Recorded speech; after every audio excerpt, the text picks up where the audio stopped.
Hey there, my name is Dr. Dawn Heiman, and I'm an audiologist, and I am taking you through a 3-step masterclass on how to reduce chaos and overwhelm in your practice and make it more profitable. So this first video is called The 5 Pillars of a Thriving Audiology Practice, and over the years, as you know, I'm an audiologist, and I've worked in different settings, and I've also had my own private practice twice and started an audiology practice in the hospital. And I found that there are 5 ways that you could improve upon your practice if you focus on these. And as you know, you've heard me talk about it. I've read a lot of marketing books and business books because we weren't taught in school any of this. There was too much to know, and rightfully so. We have to continue our continuing education in purchasing books, reading things, listening to things, and just keeping an open mind as our world is changing. So I'm just going to share with you some of these pillars, and hopefully they're helpful for you. And it doesn't have to be a private practice. It could be a hospital setting. You could be an audiologist who's a staff audiologist in a private ENT practice. But hopefully this is helpful for you. So the first thing that I want you to look at is the people. Who are you working with? It's very important that you have the right people on the bus. As the book Good to Great says, you really don't have to worry as much if you have the right people, the right support. You don't have to worry about where that bus is going. It's just we get all the right people on the bus, and the people will decide where the bus is going to go. So with that, if you have the right people working with you, whether it's the audiologist, it's the support staff, even the people that you're bringing into your practice, who are you attracting? If you're all working together with the same common goal of we want people to hear better, we want people to be happier, your practice is going to do well. Your marketing should say the same things. Your people who are answering the phones, as well as you in front of your patients, should be saying the same things. So I want you to look at who's on your staff, who's a rock star, who's not, and maybe think about how maybe you can re-educate or maybe move people to a role that works better for them. But this is really important. It's important when you just want to provide a great service and your mission is to help people hear their best. So the second pillar that I'm going to talk about are systems. You've heard me talk about systems, and we need to have systems in place. And mainly so that those who come into our practice feel like they are being brought along a journey to a point where they're going to be as successful as possible. And everyone who comes into your practice is treated the same way. And if someone calls on the phone and makes an appointment, they know that what they're telling the future patient is true, because if you say, well, this is what we always do with our patients. So if as an audiologist, I say, this is the way we do things. This is the way we see a patient who's never been seen before.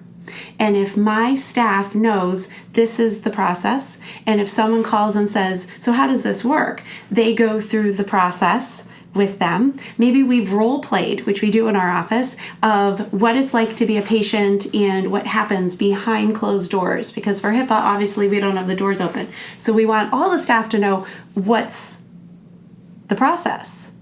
And when it comes to this process, it's also all drummed around trying to help the better good, our mission of trying to help people.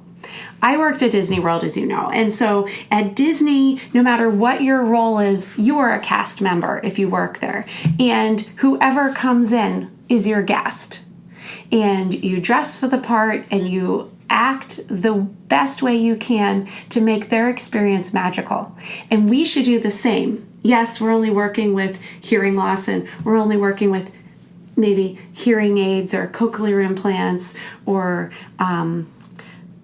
auditory processing only, right? That's pretty important.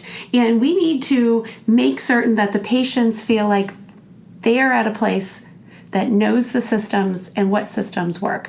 So write down what's great about your office, what you could work on to improve those systems, What's it like to be a patient? Role play. Find out, oh, this is crazy that we make them sit over here and then they go over there, then they have to go back to here, and maybe they're wheelchair bound and it just doesn't make sense. You want to make sure that if you onboard a new provider or a new patient care coordinator or even your biller, that they know what your system is so that the patients are best taken care of. And you might even want to have all this written down. So if someone asks, what's the system? You can direct them to the website or you have a handout for them.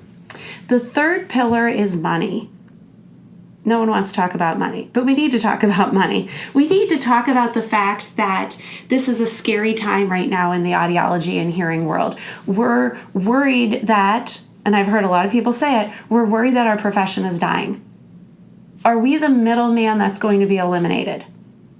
And we need to talk about how are we pricing? How are we being competitive? Should we unbundle? Our practice has been unbundled. Does it work for every practice? Should we accept third-party payers? Our practice stopped taking it a few years ago, and I'm constantly wondering, is that something that we should do? Should we bring them back?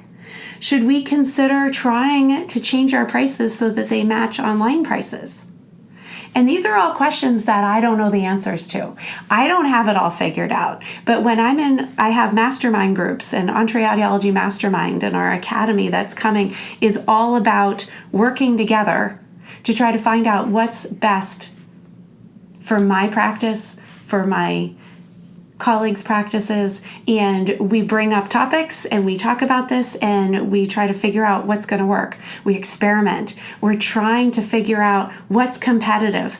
Maybe it's just the wording. Maybe we keep the same prices, but it's the way we advertise and we bring in those who actually want our services, and someone who honestly is 55, tech savvy, orders something online, they can send in an audiogram and they can make adjustments and figure it out and they're good. They don't need us. Maybe that's true. But what about the 92-year-olds who can't even put them on correctly or have a really hard time changing their batteries or need counseling for their family members on how to interact with them?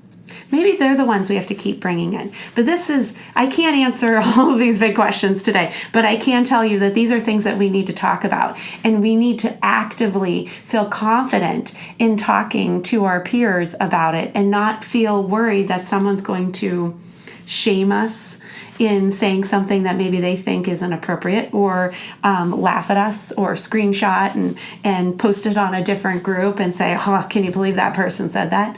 That doesn't happen in our mastermind groups. I don't tolerate it, and I don't think it should be tolerated anywhere, but it does happen. So the fourth pillar that I believe in is strategy. We need to think about, where do we want to be in 5 years?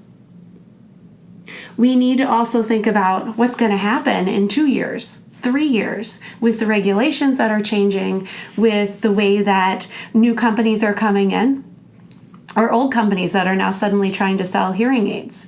What happens with Bose if they come in? What happens with our hearing aid manufacturers? How are they going to play a part in all of this? Where do we stand? What are our goals? And what's plan A?